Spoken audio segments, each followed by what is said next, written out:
Is my audio too loud? No, you sound fine. Okay. Check 1, 2, 3. Check. All right. Here we go in 3, 2, 1.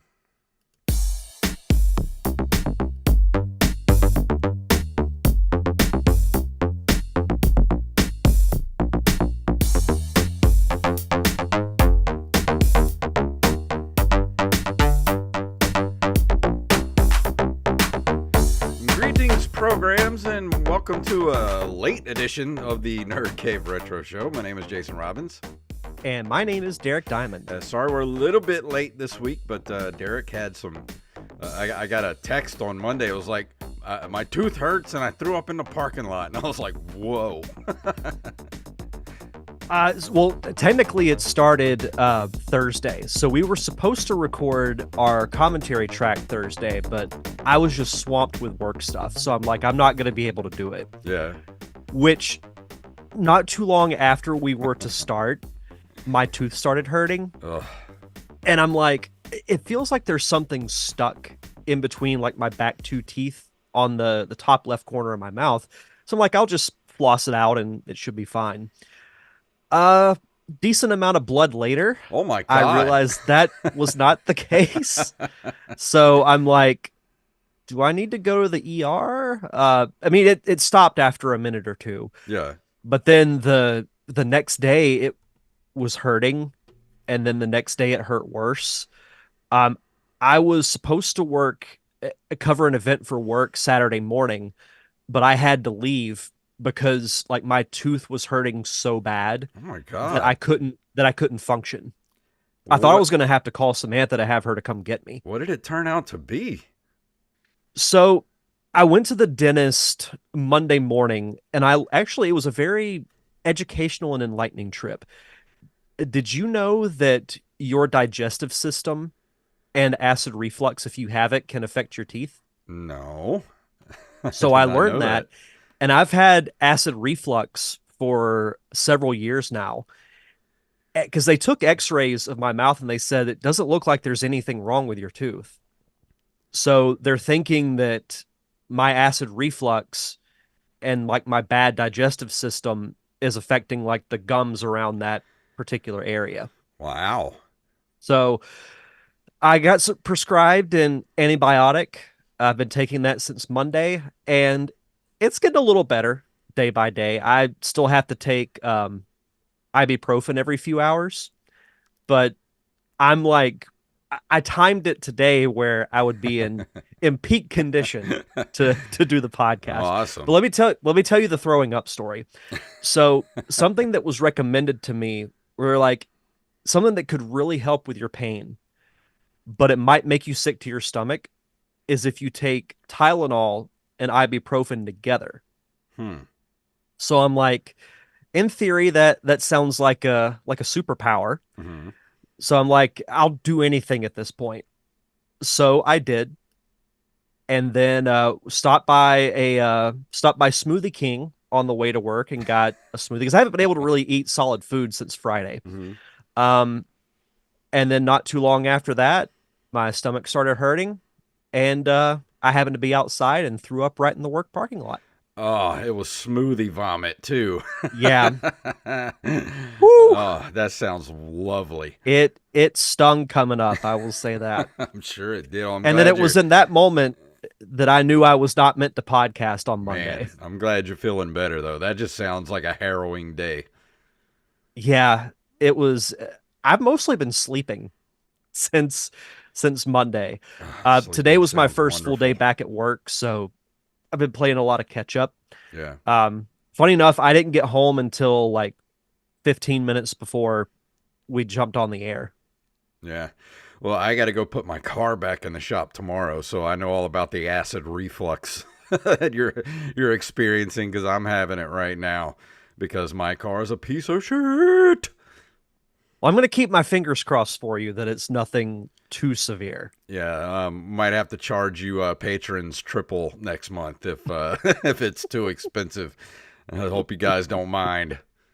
Ah, Well, we'll see what happens, but hopefully it's nothing too serious. Before we go into the news and stuff, everything tonight, we did have a little boo boo last week. We skipped a couple of top five lists in our Discord here. We started at the wrong spot, is what happened. But I'll go ahead and read the first one here. This is from our community manager, Bethany Fox, who is doing good work over there on our Discord.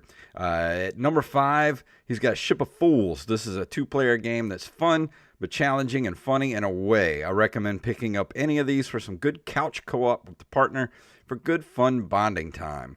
Number 4, It Takes Two. This is another 2-player only game with beautiful scenery and a fantastic story, and is great for couples to play. A It Way also Out. takes two to think a thing move right. Yeah, it takes two to make a thing go right. A Way Out. This is a 2-player couch co-op game that has a good story and is fun to play with your partner. Number 2, Nobody Saves the World. I recently started playing this game. It's a 2-player only, but it's addictive and is good because it's mindless and you don't have to think about anything. I need that. I need just a full day of just mindless, not thinking of anything. And of course, number 1, Splatoon 3. I personally really like this game, and it is really fun with a few people, and there's different modes to try to stay fresh. I do like Splatoon 3. I kind of fell off of it for a little while. I need to jump back in there. Yeah, same. And I will say this: I don't know of most of these games, which is why I like this list because Yeah, it's educational in a way. Ship of Fools is a great podcast name.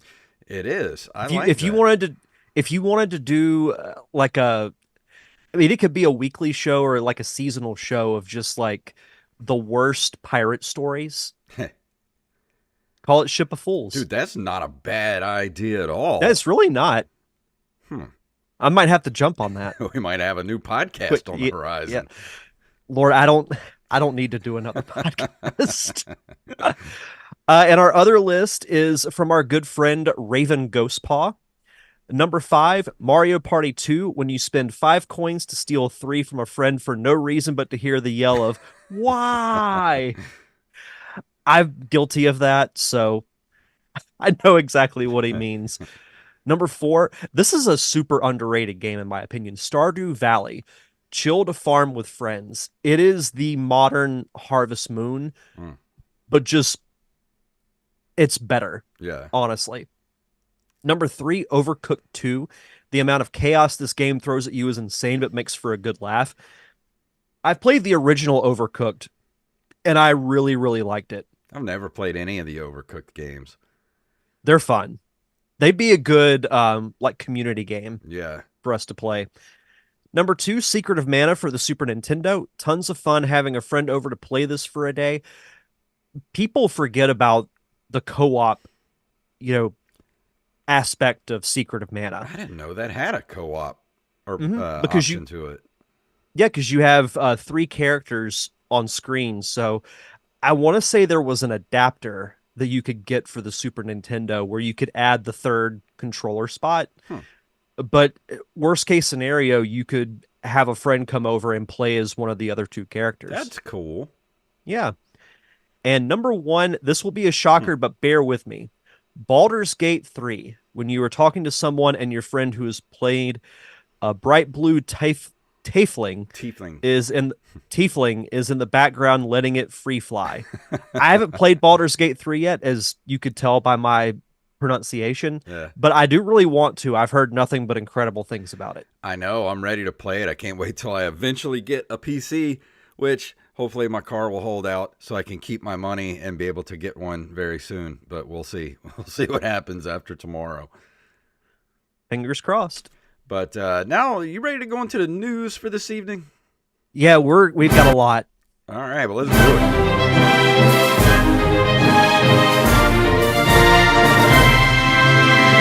Sorry, I had an itchy trigger finger there. Some of tonight's stories were sent to us. Did Tyler Watson send one? Yeah. He Were sent did. to us by Tyler Watson. And if you have a story you'd like for us to cover, send them to nerdcaveretro@gmail.com. And the first story tonight comes from, of course, NintendoLife.com. Shadow of the Ninja remake locks in summer 2024 Switch release. Inin Games, NN Games, I guess that's how you pronounce it, ININ Games, has today revealed Shadow of the Ninja Reborn will be arriving on the Switch and other platforms in summer 2024. This information was revealed in a new comparison trailer, which you can view in the article here. When it does arrive, players can look forward to both digital and physical editions of the games, was strictly limited, even listing a collector's edition featuring a bunch of extra goodies. The standard edition is limited to 3,500 copies worldwide, and the collector's edition is limited to 2,500 worldwide and comes with a controller stand, soundtrack, and other premium collectibles. This is interesting because Shadow of the Ninja is pretty good for a Nintendo game. And the comparison is really cool. If you watch the trailer, it's only 30 seconds long, and it's a true like side by side comparison. And it doesn't like it looks different, obviously, but it's all beefed up. It's got great looking graphics. The animations look really cool. I've never played Shadow of the Ninja, but this looks really cool. Mm-hmm. I'm not gonna lie. I think I did a review of this not too long ago because I've played it a bunch on the Switch. The graphics remind me a little bit of Shredder's Revenge Yeah, that came out last year. yeah, the new updated graphics look really good. Hmm. So I might give this a shot. I've been looking for something new to play. Yeah. I know this, comes out in the summer, but Well, the old it might Shadow be of the something I Ninja pick is up. well worth playing too. It's on Switch Online under the NES library. Okay. Let's see. Our next story comes to us from IGN. Nintendo Switch 2 reportedly has an 8-inch LCD screen. Bloomberg cites Omdia analyst Hiroshi Hayashi, who specializes in the display market, is in his report that the unannounced Switch successor console has an 8-inch LCD screen and launches later in 2024. For context, the standard Switch has a 6.2-inch screen on the diagonal, and the OLED has a 7-inch screen. Last year, VGC said Nintendo was set to release its next-gen console during the second half of 2024, with developer kits in the hands of partner studios. According to the website, which has a strong track record of reporting unannounced information, it can be used in portable mode like the Switch and has an LCD screen as opposed to an OLED in order to keep costs down. Mm-hmm. It also reportedly comes with a cartridge slot for physical games. Nintendo hasn't said anything official yet, Mm-hmm. so you take this for what you will. It doesn't sound like a huge improvement, but you don't want it to be too big though. Yeah.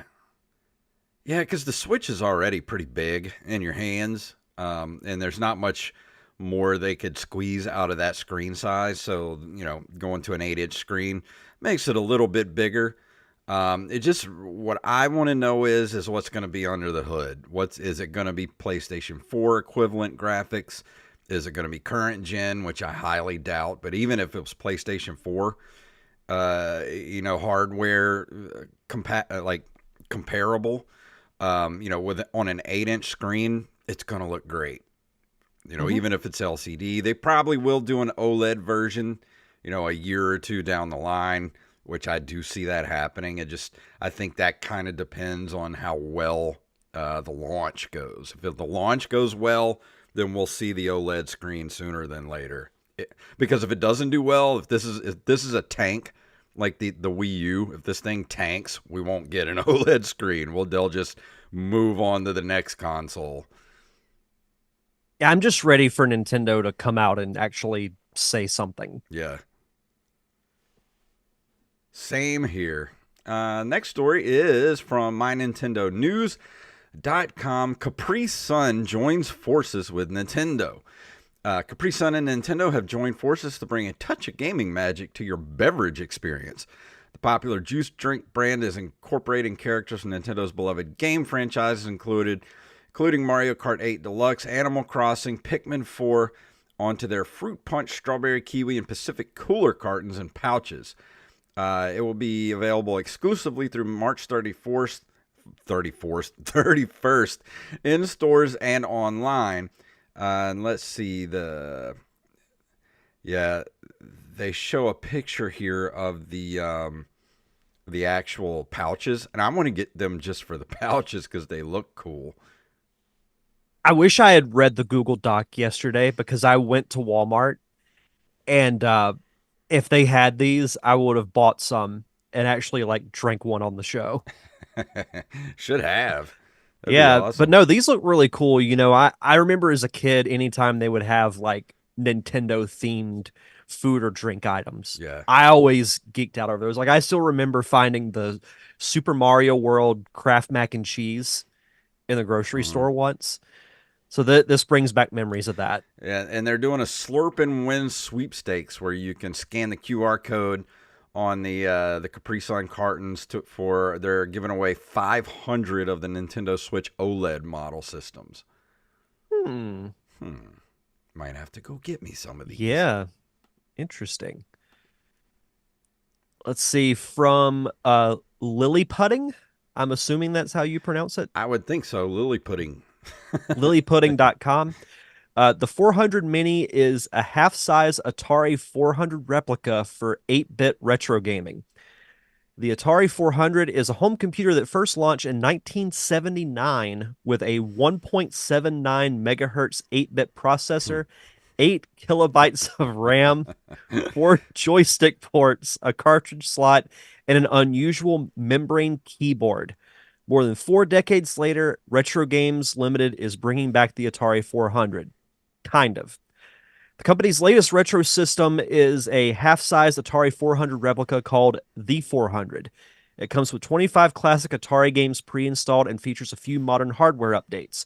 It sells for $120 and it's up for pre-order from Amazon and Atari.com, and it's expected to begin shipping March 28th of this year. And Uh, there's a picture of it.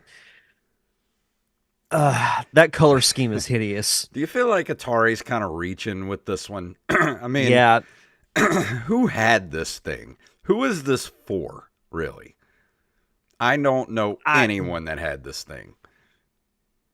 no, I certainly didn't because this was well before my time. But I mean, I'm sure there are a couple of boomers out there who remember this thing fondly and will gladly shell out $120 for this. But I look at this and I'm like, come on, Atari, give me something that I love the mini stuff, the mini Sega, Genesis, the Super Nintendo, the Nintendo, all that stuff's great. But when you're reaching for, the Atari 400, like, I think you've reached too far at that point. we've been praising Atari the last several weeks, but this is one of those two steps forward, one Yeah. step back kind of thing, and this is definitely a step back because I think I can't think of anybody that yeah. I know that would want to buy one of these. This is a swing and a miss. Yeah. And for next story, we comes from IGN.com. Hyperkin reveals an Oscar Mayer hot dog controller for the Nintendo Switch. This is the story that Tyler sent in. Finally, Switch gamers can play Tears of the Kingdom with a hot dog? Question mark. Gaming accessory and controller manufacturer Hyperkin announced partnerships with a handful of popular food brands to create a new line of collectible food-themed Switch controllers today. The latest run of Hyperkin's Bluetooth controllers will have Oscar Mayer, Kool-Aid, Sriracha, Kraft mac and cheese, and Heinz ketchup themed colorways. At the time of writing, only the Oscar Mayer, Kool-Aid, and Sriracha collabs are available on Hyperkin's site, though. I mean, why would you This do is this? fun. It's just, this is for people that have too much money and they're just like, what do I spend my money on? I'm not gonna lie, I want to get the Kool-Aid one just so I can bust in a room and go, "Oh Oh, yeah!" yeah. Uh, I'm not gonna lie, this made me laugh Yeah. when I saw the headline and the controller. Like it's a pretty good representation of a hot dog, if I do say so myself, because you got the little strand of mustard above the start and select Mm-hmm. buttons. Uh, I don't know. I won't get one, but I think it's kind of cool. I mean, it's funny, but would you really want to spend money on this? Like, how much does this thing cost? Does it say? Let's Let's see. see. It does not say. Here, let's see. Go to Amazon. 39.99 from the Hyperkin store. I mean, Should why do ask for this that for my birthday. when you can go to 8-bit dough and spend roughly the same amount for the same, almost same controller that you know is awesome? I mean, Hyperkin's got good stuff, but I don't think they're as good as 8-bit dough. I don't think. But do 8-bit Do's controllers look like a hot dog? No, they don't. They really need to be. Uh, I should ask my wife for this for my birthday, just so she can look at me and go, no. What do you want for your birthday? The Oscar Mayer hot dog controller. That's what I want. Our last story, this was a little bit of late breaking news. This actually dropped about an hour and a half ago. I hadn't even heard of this until I saw it in the Google Doc. I'm so excited for this.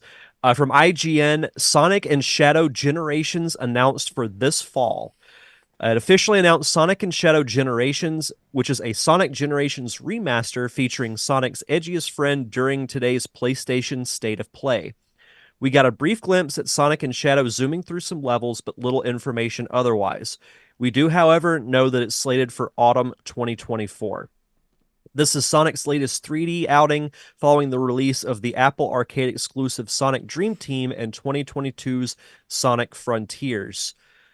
So basically, what this is Sonic Generations is a game that came out in the early 2010s. It featured remastered levels from the various old Sonic games. It was to celebrate Sonic's, I think, 30th anniversary. No, 20th anniversary. And you can mix between what's called classic Sonic, where you play in the classic like 2D side scroller type, and then modern, which is the hybrid of 2D and 3D. Really fun game. It's one that I'm shocked they never did DLC for because of how popular it was. It sounds cool. Like And I don't and remember it though. and it looked like they're including remasters of maybe some Sonic Adventure 2 levels that featured Shadow, as well as levels from his own game, which I think is really smart because shortly after that is when Sonic 3 the movie comes out, Yeah. which Shadow will be in. So I think the timing of this is perfect. It'll get Shadow's name back out there. I know he's a really popular character, but it gets his name out there a couple of months before, promotion for the movie will probably really start ramping up. I think we're going to hear a lot more Sega stuff as the year goes on, especially with the new CEO that they've got. Man, I think Sega's gonna make some surprises this year. I'm not sure what they're gonna be. I don't think it's gonna be a console, but honestly, if they did, I would I would honestly love to see Sega come out with another console. That would be awesome. It would be mind-blowing if Yeah, that happened. I'm with you. I don't think it's going to, but I would love it. stranger things have happened. Yeah, that is true. I think no, I did. I thought I closed out our Google Doc. No, I did not. Just want to tell everybody that Nerd Cave Retro is proudly sponsored by our mobile game partner Globe Glider. And if you like action adventure platformers, Globe Glider is for you. And the game is, let me tell you guys, the game is free. There's no stupid little, nickel and dime transactions in the game. You just go get the game. It's free. But if you want to make a donation to the game to support indie game development, go make a donation to the game using our partnership is quick and easy. You just simply hit the donate button and select Nerd Cave Retro as your referral partner, and you will unlock sweet in-game prizes like an exclusive Nerd Cave Retro cape. So download Globe Glider now on the App Store or Google Play. And we don't have any this month in video game history for this episode, so we're going to go straight into our Patreon shout-outs, and then we're going to go into the review for tonight. So Derek, please take it away. As always, we want to shout out our awesome patrons over at patreon.com/nerdcaveretro. We want to shout out YupFed, aka Knife, James, aka at Jimbo Jr. on Discord, Travis Martin, Raven, Danny House, Justin Nispel, John West, Daniel Salmon, Mr. B. Riz Coffee himself, Mike Eveland, Tyler Watson, Axblade07, Armez Jackson, Carlos Longoria, aka I am the Rampage. Rampage, Staff Sergeant Sketch, Gus and Penny, Matthew Salmon, Mr. Joey Image, and of course, Mama Diamond herself, Mama Diamond. Donna Diamond.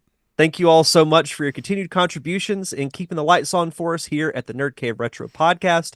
For as little as $1 a month, you get early access to our fun commentary tracks like The Real Ghostbusters, which, spoiler alert, is going to be our next commentary track. And let me tell you what, if you're not a patron yet, this is the perfect month to do it because today's the 31st, tomorrow's the 1st. So if you join tomorrow on the 1st, you'll get 2 commentary tracks for February because we couldn't get our schedules lined up in January to do the commentary track with sicknesses and work and everything. But we're going to do one on the 4th, and then we're going to do another one towards the end of the month. So for this month, you're going to get 2 commentary tracks, and you get them way before everybody else. So it's perfect timing. And we've done so many great commentary tracks like Batman 89, Transformers the movie, episodes of Gargoyles, Darkwing Duck, Tailspin. The list is near endless on what we've done. So just for as little as $1 a month, you can head over to patreon.com/nerdcaveretro. And for new patrons, be sure to send us your social media info, whether it's Twitter, Facebook, or Instagram, so we can give you a proper shout out. And tonight, we're going to be talking about...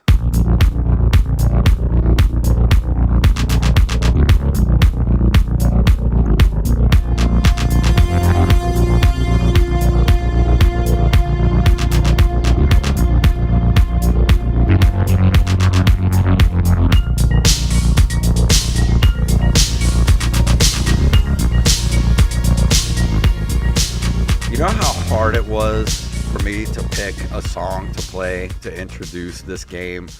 Because I thought you just have a compilation of several of the songs. Dude, let me tell you something. The soundtrack to this game has taken over my life over the last couple of weeks.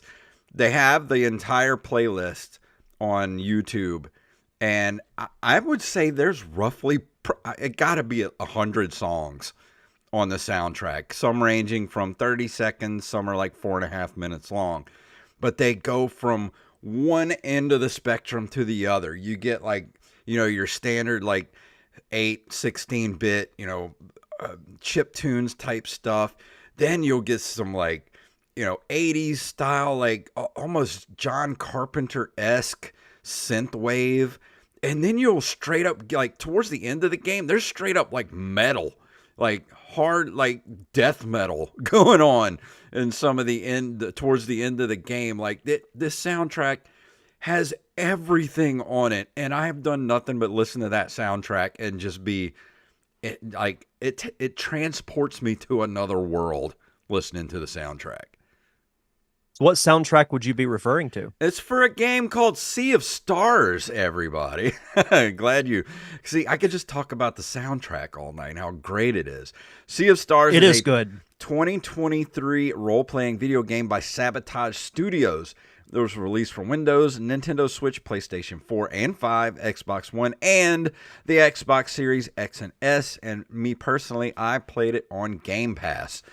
Let's see. I think this game was it has puzzle solving and turn-based combat with the player able to control up to 6 characters. And I think this game, I'm pretty sure this game was crowdfunded from what I've been reading about it, because in the credits for the game, there's like hundreds of people that they list as contributors for the game. So that to me is amazing. I don't know how much money they got to make this game, but it was enough because they put it to good use. And basically, let me talk a little bit about the plot of this game. Valir and Zale are solstice warriors, adventurers who have control over eclipse magic. Their power is the only magic able to harm the Dwellers, otherworldly monsters created by a godlike alchemist called the Fleshmancer. During their travels, they are assisted by their childhood friend, a warrior cook named Garl. The trio is joined by an assassin named Sarai, and they attack the Dweller of Woe alongside the other Solstice warriors, Moraine, Erlina, and I guess I can't say this guy's name. Brugaves. And after defeating the Dweller, Erlina and Brugaves betray the group and summon a cult serving the Fleshmancer. The Acolytes use the monster's remains to revive the powerful Dweller of Strife. After reaching safety, Moraine tells Valir and Zale to confront the Dweller at the cult's stronghold on Mesa Island. And there's a lot more story that goes along with this, but basically, it's your if you've ever you played like Chrono Trigger and things like that on the Hmm. SNES. Like this game, very heavily influenced by Chrono Trigger and other JRPGs of the 16-bit era. Yeah, and my first impression of the game when I saw it is it looks like a Super Nintendo RPG on steroids. Yeah, It's a very fantasy-like world, which I think is really cool. I think kind of going back to the soundtrack, it really fits. The soundtrack's all over the place, but it fits the situations that you're yeah. in at the time, which I think is really impressive. Because the game's got everything. I mean, the kind of starting, every JRPG like this, even Zelda has like the starting area, where you kind of learn about your powers. You get a whole lot of information, a story dump basically telling you everything going on. And then that's kind of like that's your starting area. And it's an island in the sky. So everything's kind of bright and happy and cheery. And then as you go to different islands around the world. Each island kind of has its own enemies. It's got its own music. It's got its own end boss or towns, things like that. And as you keep going through the game, you what I thought was the end of the game at one point. No, a whole other map opens up because you go to the quote unquote Sea of Stars. And you have to ask permission from these gods that are, 100 feet tall to allow your permission to go to the Sea of Stars to stop the Fleshmancer. So you go through the Sea of Stars, which is one of the coolest sequences I've ever done in a video game before, which I'm not going to explain it. I just want people to experience it. But once you get to the actual Sea of Stars, then you've got a whole nother map to explore once you get there. And this game took me roughly 25, 26 hours to finish. Yeah, I saw a few different gameplays on YouTube, and they all averaged between the 20 to 25-hour range, that's a pretty big game for It's something that looks, 16-bit. Yeah, it's chunky. And it does look 16-bit, like the characters are 16-bit-ish, but this game is definitely a modernized 16-bit game. Like there's no way a Super Nintendo could pull off the stuff that this game does. Like it definitely is a modernized version of that type of stuff, but man, I got, Chrono Trigger vibes from it. I got Zelda vibes from it. Like it basically, and I even wrote in my notes here, this game is a JRPG, but it is an arcadey version of a JRPG, and I say that in quotes. It's not quite as in depth as some other games like Final Fantasy. Like when I played Final Fantasy VII. Like this is a turn-based fighting game, but it's very simple. It's pared down and very simple to understand, and like between your attacks and the things you're supposed to do. It's not quite as in depth. Like when you level up your characters, it's not like Final Fantasy where you can go and really get granular with upgrading your character. This is basically just like when you level up, you get get more hit points, or you can pick mana points, or magic damage, melee damage, that type of stuff with your characters. It's not so in depth. But it's not quite as pared down as like Zelda. Like, you play the 16-bit era Zelda games, Link to the Past and things like that. It's not where that's more of an action RPG, but not really RPG-ish. It's just an action fantasy game. This is kind of somewhere in between those, the Final Fantasy and the Zelda. It's like in the middle there somewhere. Like a hybrid in a Yeah, way. yeah, Yeah, and the thing is too, like that's always been a drawback for me of the Final Fantasy games is I feel like it gets too in depth yeah. as far as leveling up your characters.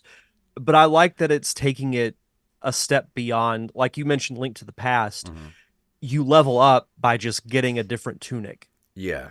and that, Hmm. beefs up your defense. You don't really level up, you just get stronger weapons. Yeah. So I've watched some of the, combat in this game and I like it. It's not it is turn-based, but it doesn't feel as turn-based as like an Earthbound, Yeah, if that makes sense. and there's no random encounters or anything like that. Like you can run around and see who you can fight. You can squeeze by if you don't want to fight something. You get by it. There's no random encounters anywhere. And one of the things that took me a little while to understand with this game is you've got your two main characters, Valir and Vale. One has sun powers, one has moon powers, and then you pick up other people along the way that have different sort of powers. Um, but when you're fighting something like a boss or something, it'll each turn when you're about to hit it, it'll do like this almost like a slot machine where it'll show you what it's vulnerable to during that round so that you can get the most damage during that round of fighting. So if like a sun pops up and a couple of like hammers, then it will be vulnerable to the sun magic and melee damage for that round. Or the next round it could be a moon or something like that. Like it, so you can see like what it's vulnerable to this round. That's an interesting concept Yeah. because when you think of enemies that you fight, their vulnerabilities don't change. Hmm. And it doesn't give you like, and one of the things I didn't like about the game, it doesn't give you a like a health bar for the bosses. You just kind of beat the crap out of them until eventually they die, which is cool. As you go through the game, your characters get like the special ability, and especially like there's this one character that goes with you, and she's kind of like a rogue. Um, she actually has a couple of twists in the game. One of the first twists you see coming from a mile away, you meet up with these pirates and you get a boat eventually, but you meet up with this gang of pirates who you and their cat you meet up with this gang of pirates, but then you meet up with this assassin who's kind of like a ninja, and it's the captain of the pirate ship. Like it's pretty obvious, but there's another twist later that you don't see coming, which is cool. But when you're playing her and you're fighting, and her special move comes up, she can open these portals that she walks through, and she'll walk through the portal, come back with the crew, her pirate crew, and they'll summon the ship, which is offshore in the water. Like it'll show like like lightning and clouds going around the ship, and then the ship starts shooting its cannons, and then it goes back to the screen where you're fighting the boss, and it's just rains down cannonballs and just explosions everywhere. I'm like, this is the greatest thing ever. It does sound really cool. I haven't played any of it yet, but the watching the gameplay has me very, very intrigued. I would say definitely give it a try. And I think once you get about, because I got about 3 hours in, like the first part's fun, it's like, but it's not. It's kind of like one of those things where like, all right, let me go do something, it's almost like when you're doing that the whole beginning part of a game, like the tutorial part of the game, you're just like, all right, come on, just let's get on with it. Once you get past that part, you get past your first major boss, that's when you're like, okay, like I'm really getting into this now. How's the pacing of the story? Because it seems like, with it being like a 25-hour game, it's pretty stretched out. Not really. It feels like they put a lot of story, even though it's 25 hours long, they shove a lot of story in there. And that's what kept me going the whole time, is I just kept having to like keep the story going and find out what's going to happen next and where we're going and what we're doing. It wrapped itself around me, and I just wanted to play it all the time. One that's what I always look for in a video game, especially an RPG, something that you're going to spend a lot of time with, is you want to be intrigued or enthralled by the story. Yeah, So that's cool. the story is great. I mean, the everything about this game is great. The story's great. The environments are great. The characters you pick up along the way, and just the little side missions you do for people. Just the characters themselves are so interesting and likable. And I will say there are some characters that don't make it to the end, and it's very sad. So be prepared.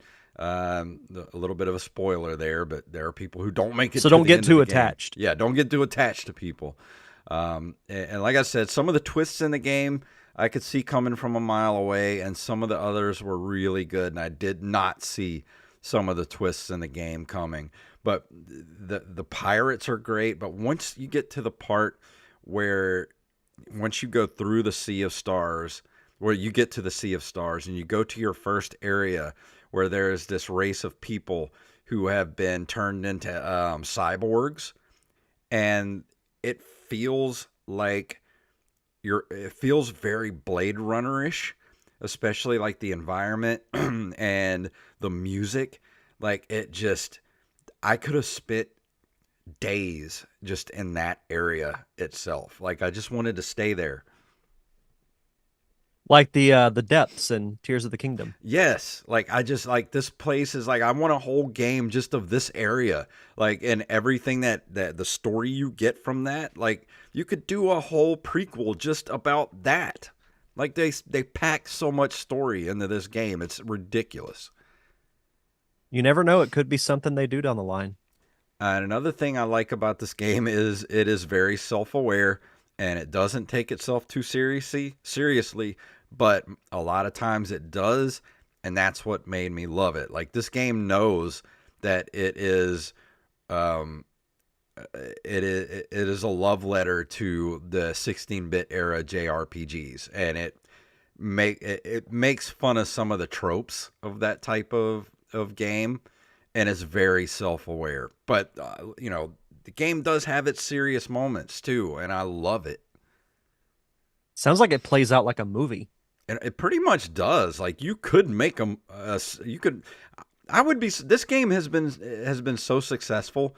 I could see them doing like an anime of this, or what was that one they did on Netflix not too long ago about League of Legends? Do you remember what that was called? Vaguely. Um, I'm not sure. I can't. I'll look it up real quick. Yeah, or they could do like a Castlevania style anime about this game. Like I would watch it. I would be there day one if they were to do an anime of this game. Arcane. Arcane, that was it. Yeah. Yep. Like yeah, that one area of the game kind of felt very arcane-ish, and I loved it. Um, I there's so much going on in this game. Like I don't even know really where to start. I'm just like, just go try it and see for yourself, because I haven't played a game that grabbed me by the collar and made me pay attention and like this in a long time, where I just, even like when I finished the game, I just immediately wanted more of that world. I wanted to stay there. I wanted to play more. Does it have any like side quests you could do after the main story's over? There's a few, but for the most part, the game's pretty on rails. And there's not, I wouldn't say it's completely open world. It is once you get to a certain point in the game, and then you can pretty much go wherever you want. But for the most part, it's a pretty on rails type of game. There's not a ton of, I mean, there are side quests, but mostly I just follow the story. I think if you were to do all the go back, you can go, and once you finish the game, you can go back and do, the world's open to you. You can go back and finish all the little side quests and everything too, but there aren't a ton. Okay. I mean that for a 25-hour game, you got to think what much more could you add? I was trying to see. This game was scored by Eric W. Brown, who previously composed for The Messenger under the alias Rainbow Dragon Eyes, with 10 tracks contributed by Chrono Trigger composer Yasunori Matsuda. And that's why I had such a Chrono Trigger vibe from this game, because you had the guy that did the music for that. Mm-hmm. Yeah, the music's great. I found the complete soundtrack on YouTube, like you mentioned earlier. Mhm. It's really good stuff. Yeah, and like you said, each kind of genre of the soundtrack fits where you're at in the game so well.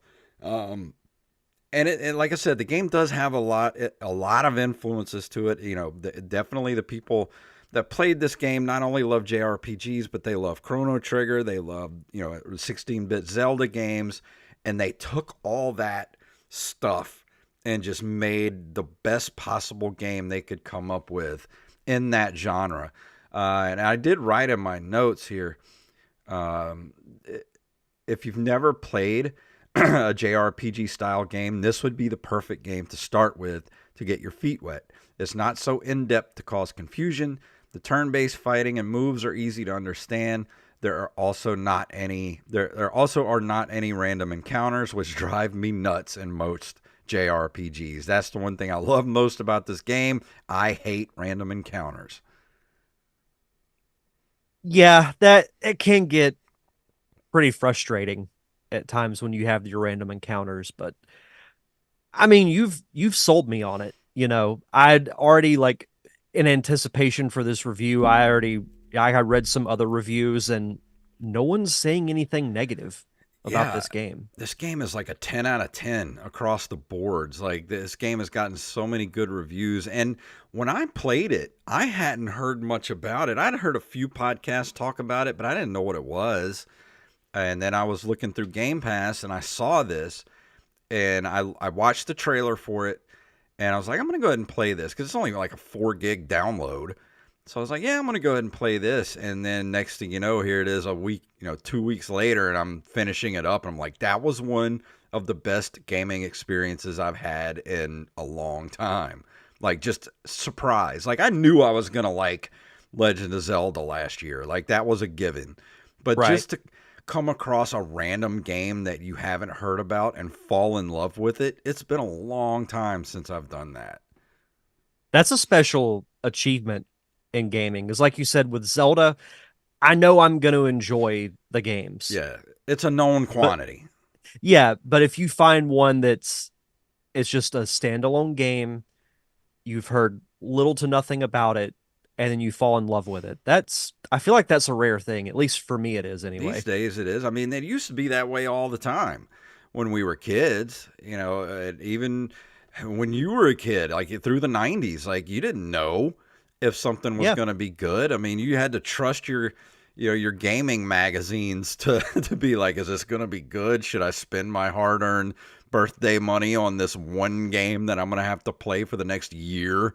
Or at least until Christmas before I can ask for another game. So you had to pick and choose pretty sparingly, or go rent something and fall in love with it. So it was a lot easier back then to find a game that was just like, man, I'm glad I spent my money on that.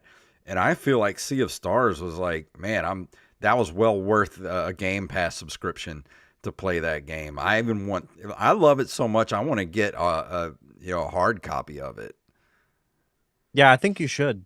because I love it. I want to get the soundtrack on CD. Like, I want everything of this game. I just want to live in the world. Should get it on vinyl. I would. If there is, I'm going to get it. So I feel like this is a dumb question to ask, but what number would you give it? It's a solid 10 out of 10. There is not a whole lot bad I can say about the game, other than, I wish they had during the boss battles, it would have been nice to have a health bar so you know how well you're doing against the boss. But I actually, the further I got in the game, the easier it got. Like, it was a little difficult at first to kind of, as you're figuring the game out and how the game wants you to play it, how they want you to do the boss battles. Like, it took me a while to figure out, like, oh, maybe I should take out, you got these huge bosses. And I'm like, oh, maybe I should take out its sword hand first, and then go for the head. Like, once I started figuring out that stuff, I was like, oh, I know how this game wants me to play now. So it became pretty easy after that. I think I died maybe twice throughout after the first part of the game was over with. I died maybe twice the rest of the game, and then most of the times I died because of stupidity, or I wasn't watching like what my health bars and stuff like that. I think if your biggest complaint is the bosses not having a health meter, that's a sign that the game is pretty good. It's great. I cannot recommend it enough. If you haven't played it, or if you're on the fence about playing it, especially if you have Game Pass, it's a no-brainer. It's like a 4 gig download. Go play it right now. And as far as if you have to pay for it, whether you want to get it on Switch or PS5 or Steam, wherever, I'm not sure if it's on Steam. It might be, but wherever you can get it, just pick it up. You won't be disappointed. Yeah, I'm not. It's not listed on Steam. But it's on Windows though, so if it's Yeah, on Windows, I imagine it'll probably be on Steam sooner or later. yeah, But probably yeah, so. it's my highest recommendation. I mean, if you're a fan of Legend of Zelda games and Chrono Trigger and stuff like that, just go play this. Like, you're not going to be disappointed at all. I'm excited to play it. I desperately want to hear what you think about the game when you finish it, because you're going to call me and be like, dude, you were right. But that's all I I have got to no doubt say. of that. That's all I got to say about it. What's coming up next week? I don't know what I'm going to review yet. I haven't really been playing much, just at first because I was busy with work, and then I've been sick. So Yeah. I'll figure out something for next week. So I'll let everyone know in the next couple of days. All right. Well, I do want to let everybody know that I was on that our good friend I Am the Rampage, Carlos Longoria, and our good friend Wally Phelps have a new podcast out called Ready to Believe You, which you can listen to on all podcasting platforms now. It is a Ghostbusters / Supernatural podcast, and I was on the episode the other day talking about a paranormal experience I had. So if you want to go check them out, go download it right now. Yeah, it's a fun show. I've still got to listen to your episode, but I've really liked what I've heard so far. Yeah, it's great. And for those that, just for clarification, it's supernatural as in like ghosts and whatnot, not Supernatural the Yeah, TV show. yeah, supernatural, like paranormal, I should say. Yeah, Ghostbuster / real paranormal stuff. yeah, But yeah. It's fun stuff. What's going on with the Derek Diamond experience? So the Derek Diamond Experience will be out. If you're listening to this the day it drops, it will be out tomorrow. I had a really cool chat with an actor named Bruce Davison, who has been acting for over 50 years. Early in his career, he starred in a movie with none other than Lucille Ball Wow. from the I Love Lucy show. He also Cozy. played Senator Robert Kelly in the first two X-Men movies. Oh, cool. And he also recently starred in a horror movie with Heather Graham that is now available on Shudder. Which let me actually look that up real quick. That's I was gonna have awesome. that up before Yeah. before I did this, but um, yeah. So that'll be. Oh, it's called Suitable Flesh, Oh, which was just released on Shudder. So if you want to hear about old school Hollywood and a guy who's been around it for a very long time, you could check that out at linktree.com/ddiamondpodcast. that's awesome. If you want to listen to the Open Micers podcast at Open Micers on Twitter and Instagram, this week Jacob can't join us because he is Jacob's had the flu for about a week and a half now, so we're just going to go ahead and do the episode without him. It's going to be me and Derek. with another episode of Headliners, which we're going to be doing right after we get done here. I can't wait. This is going to be It's fun. going to be fun. So that's it for this week. Anything else before we leave? I don't think so. Well, let's go ahead and walk out the door. If you want to email us at nerdcaveretro@gmail.com. Nerdcaveretro.com is our link tree. That includes Facebook, Twitter, Instagram, our Patreon, our merch shop. We even have a Cash App and a PayPal button up there where you could throw us a couple of bucks over there, which would be awesome. Or if you want to go to ncrmerch.com, we have t-shirts, hats, stickers, magnets, bags, mugs, whatever your nerdy little heart desires. And if you can't do that, you don't have any money to throw our way, the best thing you can do is whatever podcasting platform you're listening on, Apple, Spotify, wherever, leave us a review and or a 5-star rating. It only takes a couple seconds and it helps us out immensely. So thank you all for listening to us. And Derek, please tell them what it's all about. May the way of the hero lead to the Triforce. Yes.